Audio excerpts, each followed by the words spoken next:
All right, let's get into it. We're doing a deep dive today into a set of sources that treat UAP's unidentified aerial phenomena Hmm? as, well, as something much stranger than just a physics problem. Oh, absolutely. It's not about nuts and bolts engineering, not really. And that's our mission, right? Yeah. We want to move past the classic stereotypes, the little green men and the flying saucers. And understand the reality that the people who study this stuff closely, the scientists, the soldiers, the technologists, are actually describing it's almost metaphysical. What's so fascinating to me is where this research really began academically. It wasn't in an aerospace lab, it actually came from a professor of the history of religion.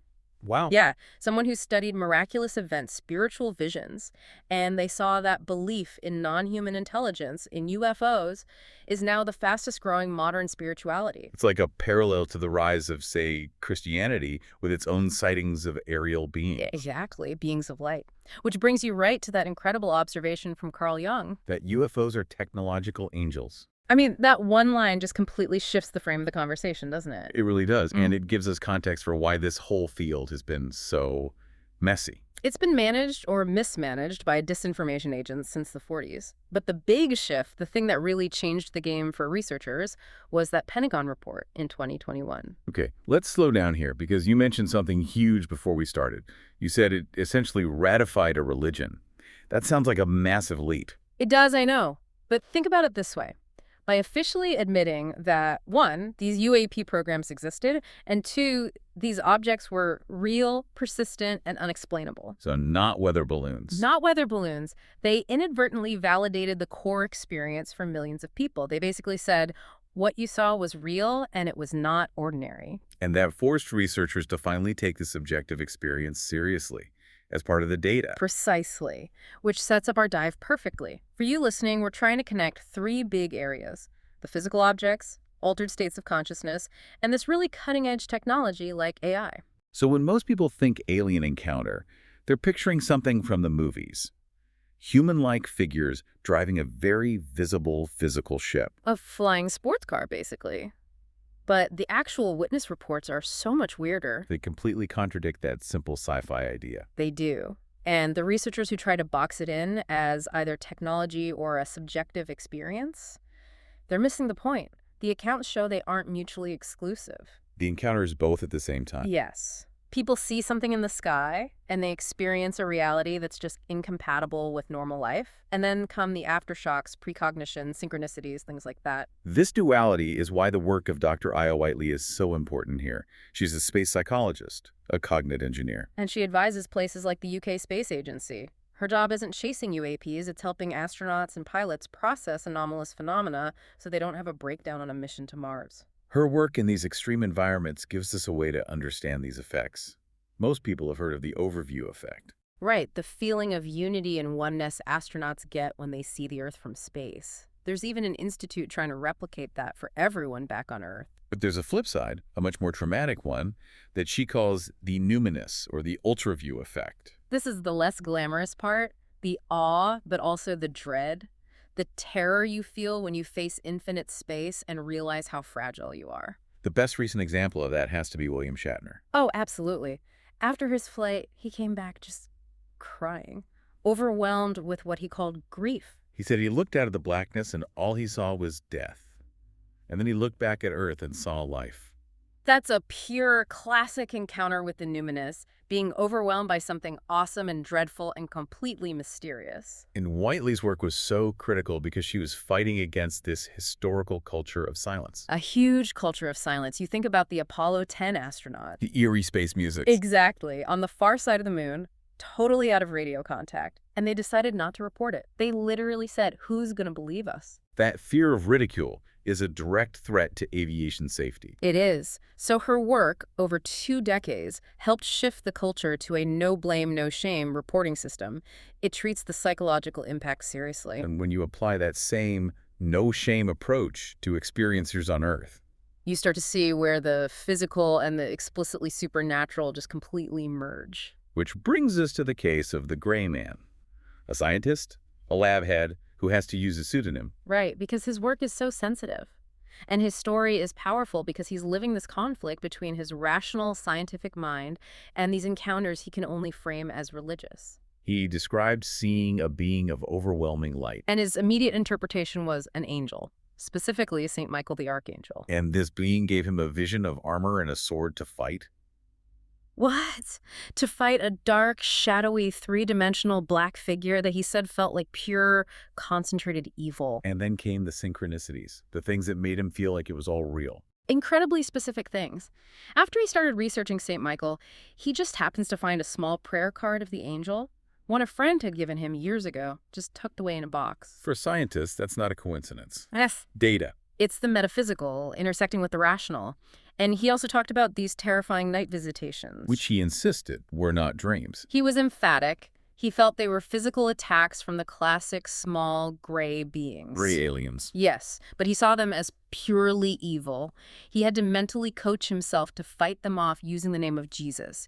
He was treating it like demonic harassment, not an ET visit. And you see that exact pattern of spiritual warfare in other sources. Yeah. Like the one from Jose, the former soldier. Absolutely. He talked about seeing what he called El Demonio Negro, the black demon, as a child during sleep paralysis. And then later in life, after his mother passed away, he saw them again, floating near his bed. And what's key in his story is how he fought them. He used very specific traditional tools, holy olive oil and prayer. These are what the church calls sacramentals. Exactly. Objects and actions used to ward off evil. This wasn't just him thinking positive thoughts. This was applying specific religious technology to fight a tangible threat. So if you zoom out from these really intense personal spiritual battles, what does it tell us about the whole phenomena? Well, this is where Jacques Vallée's work is so critical. He had a secret library, and it was all about the history of angels, fallen angels, folklore, about these strange entities. He was looking for the historical patterns. Yes. And his research led him to this wild hypothesis that these beings, deities, angels, whatever you want to call them, they aren't beings at all. They're an information system. An information system. What does that even mean? It means they're not flesh and blood. They're Right. like vast inputs of data, a control system, a schedule of reinforcement that steps in throughout history to completely rearrange human concepts and myths. Wow. So there's shape-shifting information designed to guide our evolution. That's the idea. And speaking of information, the most radical ideas about this control system are now coming from the tech world. Right. Let's talk about Simone, the venture capitalist in AI and quantum computing. Moon Girl. Her hypothesis is, it's a big one, she proposes that aliens are not from another galaxy. Not traveling through linear space. No. She thinks we're dealing with non-human intelligence from outside of space-time. And it's using AI, our own advanced tech, to finally make itself known to us. She's part of this group of really successful people like Tyler D., who talk about getting the download. The download. It's this phenomenon where incredibly complex information like schematics for biomedical products just arrives in their minds, fully formed. They say it feels less like learning something new and more like remembering something. It's Plato's concept of recollection, basically, a memory retrieval. And they say it's not random. There are protocols to access this knowledge. Right. Intense meditation, deep work with mathematics, physical isolation. They believe these things connect them to what the priest Teilhard de Chardin called the new sphere. The mind sphere of the planet. Exactly. A sentient, organic network of all human thought and knowledge that existed long before the internet. The protocols just turn the human brain into a high-end receiver for that network. And this is what Dr. Aya Whiteley is trying to decode with her Earth Language project. It's incredible stuff. She's using generative AI and bioacoustics to find patterns in animal sounds, crickets, whales, birds, and in traditional songs. And she graphs these sounds into geometric symbols, graphemes. And here's the key. The symbols are consistently based on the Fibonacci sequence, the universal code for growth in nature. She thinks it's a cosmic language embedded in our planet. Her goal is to prepare the neural networks of infants, the next generation, to actually acquire this language. Can you imagine teaching babies to speak the native tongue of the organic network? All of this, the sheer scale of it, connects perfectly to that philosophical idea of hyperobjects. The philosopher Timothy Morton's idea? Yeah. Objects that are so massive and distributed in time and space, like climate change or the multiverse, that our brains just can't really grasp them. You just don't have the bandwidth. Right. And Morton says that any contact with these hyperobjects is disruptive, it's transformative. Encountering them, whether it's through AI or a UAP, forces humanity into a new worldview. It's that same awe and dread. Which, if this knowledge is so revolutionary, it brings up the question of who controls it. Of course. Tyler D. talks about these specific military and intelligence factions that manage this information. He calls them the invisibles. And he said the information is passed down not in documents, but through an oral tradition. The phrase he used was pencils up. Yeah, pencils up. It means you never, ever write it down. You don't store it in a database where it can be copied or subpoenaed. It's an extreme form of operational security. It is. It's almost like a modern version of what Socrates worried about with writing, that it would destroy the experiential truth of knowledge. You have to hear it from someone. And the human cost of that secrecy is just laid bare in the testimony of Patty Teresi, the child of an invisible. Her father worked in what she calls the secret space program. And her story just paints this picture of a hidden world running parallel to ours. Constant monitoring. No photos of her as a child were ever allowed. Sudden unexplained movements of money. It shows this isn't just a theoretical conspiracy. It imposes a very real, very isolating reality on the families involved. What a journey. I mean, Yeah. we started with UAPs in the sky, and we've ended up in theology, consciousness, and the future of AI. But the consensus across all these different sources, the scientist, the soldier, the mystic, the VC, is that the phenomenon is interdimensional, it's transformative, and it's deeply spiritual.